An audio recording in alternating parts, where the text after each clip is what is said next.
सिर्फ एक, शैतान को 9 कन्याओं का खून। कुएं की गहराई में सिर्फ अंधेरा नहीं है, कुछ और भी है जो जाग रहा है।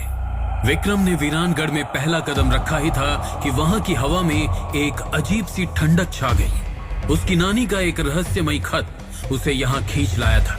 जब वो पास के जंगल से गांव की ओर जा रहा था, उसे कुछ अजीब सी आवाजें सुनाई पड़ रही थी, जैसे कोई उसका नाम पुकार रहा हो।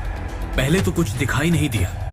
चेहरे पर एक अजीब सी मुस्कान थी। तुम आ गए विक्रम, तुम्हारा ही इंतजार था।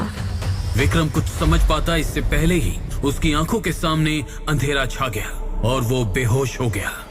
जब उसे होश आया तो उसने खुद को अपनी नानी के घर पाया।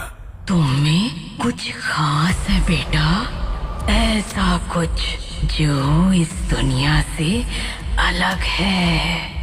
विक्रम को कुछ ठीक नहीं लग रहा था तो उसने थोड़ा बाहर निकलने का फैसला किया।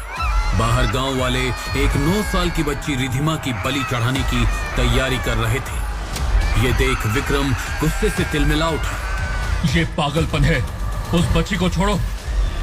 गांव वाले अचानक घबरा गए और उनमें से एक ने कहा, अगर बलि नहीं दी गई तो कौलिक का श्राप गांव का विनाश कर देगा, समझे?